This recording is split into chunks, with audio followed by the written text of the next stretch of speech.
Hi, my name is Daisy Wang, and today I'll be presenting an intervention plan that focuses on supporting adults who are exiting incarceration and experiencing homelessness. This plan is designed to reduce recidivism and improve long-term stability by addressing housing and case management needs. The approach I'm sharing today is grounded in evidence-based research, guided by social work values and ethical standards, and is tailored to meet the diverse needs of the population we serve. One of the biggest barriers for individuals leaving correctional facilities is the lack of stable housing. Housing instability is strongly linked to recidivism. Research shows that formerly incarcerated individuals who are unhoused are nearly twice as likely to be rearrested within 1 year compared to those who have stable housing. According to Mills et al., 63% of the street homeless population were reincarcerated within 12 months of release. Those who moved more than twice within 6 months of release were 1.7 times more likely to be rearrested and 1.6 times more likely than those who moved no more than once. Without a safe place to live, individuals face overwhelming obstacles such as difficulty finding employment, reconnecting with family, and addressing health needs. The target population for this intervention includes adults who are exiting incarceration and who do not have stable housing, a group whose vulnerabilities and risks are amplified by homelessness.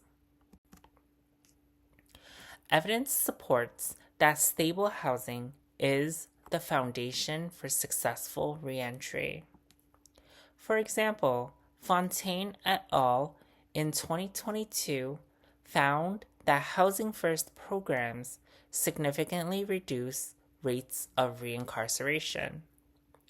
These models provide immediate housing without requiring individuals to meet preconditions such as sobriety, which allows them to stabilize more quickly.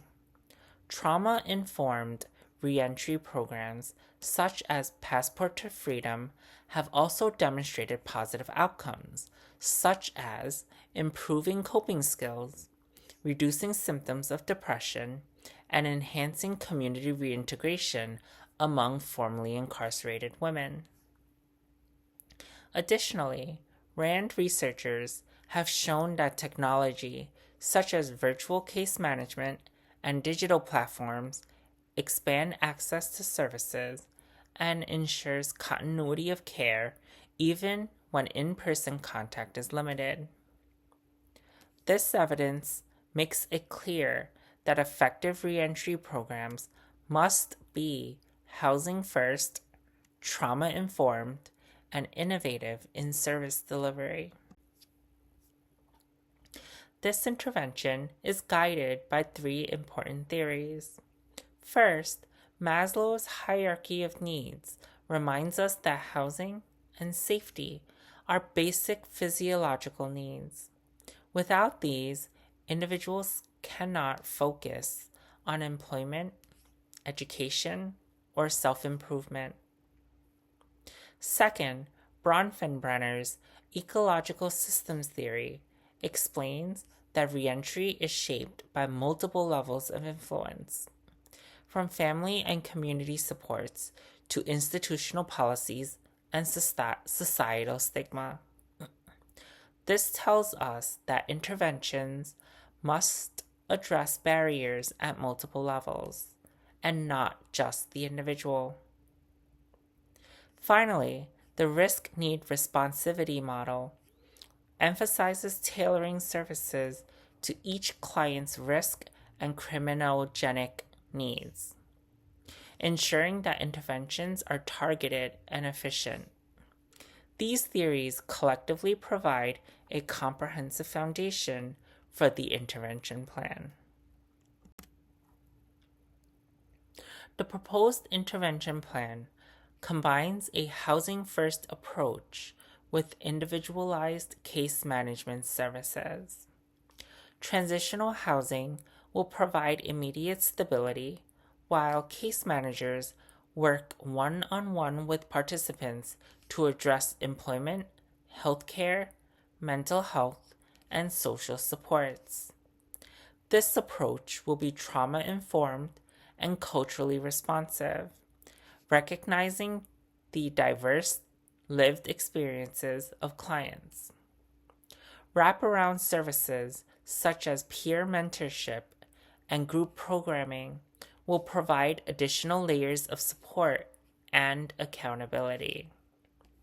The overall goal is to create a continuum of care that empowers individuals to rebuild their lives and avoid returning to incarceration. Diversity and inclusion are central to this plan.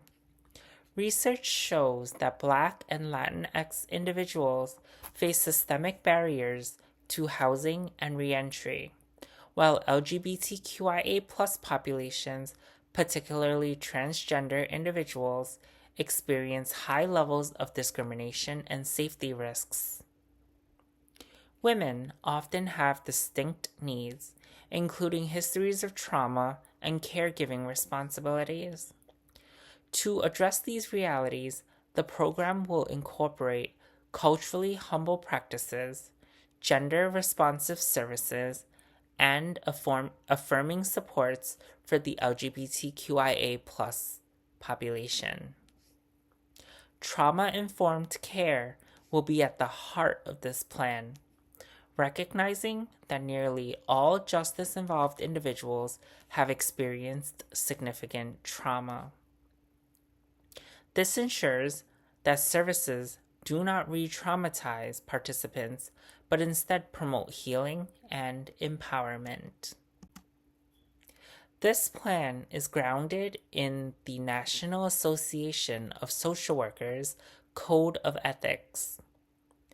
The value of dignity and worth of the person means respecting the autonomy and experiences of clients.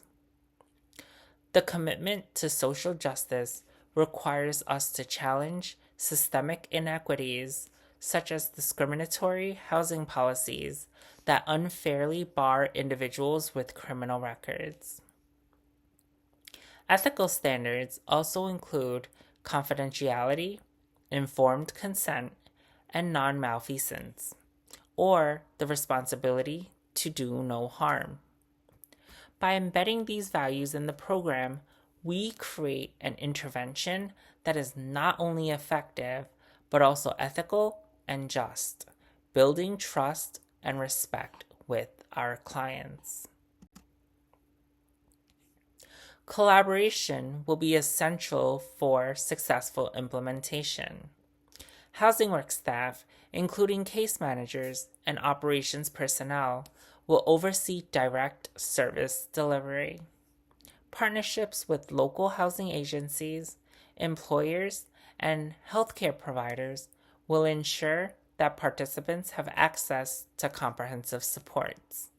Most importantly, clients themselves will be actively engaged in planning and evaluating the program. By creating feedback loops where clients can voice their concerns and ideas, we ensure that the intervention remains relevant and participant-centered. This collaborative model strengthens accountability and empowers the very individuals we aim to serve. Effective leadership will guide the program's success. Leaders must provide a clear vision and use data-driven decision-making to evaluate outcomes and adapt strategies as needed. Supervisors will support staff through coaching, professional development, and accountability structures, ensuring trauma-informed practices are consistently applied. Leadership also means modeling cultural humility, fostering team cohesion, and maintaining continuous quality improvement. By cultivating a culture of learning and reflection, we ensure that the program not only launches effectively, but also evolves to meet changing needs. Technology will enhance both service delivery and evaluation. Virtual case management and telehealth services will allow clients to stay connected to staff even when transportation or scheduling is a barrier. Digital platforms will streamline housing applications, service referrals, and communication. Data systems will track participant progress, recidivism rates, and housing stability to monitor outcomes. At the same time, the program will address digital equity by providing participants with training and access to devices or the internet where needed. Leveraging technology responsibly ensures that services remain accessible, efficient, and inclusive. Evaluation will be ongoing and multifaceted. We will measure housing stability, reductions in recidivism, employment outcomes, and participant satisfaction. A mixed methods approach, combining quantitative data with qualitative feedback, will provide a comprehensive understanding of program effectiveness. Regular review meetings will allow the team to adapt strategies based on data and participant input. Critical reflection will also ensure that we address equity gaps and unintended consequences, making the program stronger over time. Evaluation is not just about accountability. It's about continuously improving to better serve our clients. In summary, this intervention plan addresses the urgent need for stable housing and coordinated case management among adults exiting incarceration. By grounding the plan in evidence-based research, theories of human behavior, and social work ethics, we ensure it is both effective and principled. Through trauma-informed, culturally responsive practices, collaboration, and innovative use of technology, this plan provides a holistic path towards stability and reintegration. With strong leadership and continuous evaluation, we can empower individuals to achieve resilience, autonomy, and long-term success. Thank you for your time, and I welcome any questions or feedback.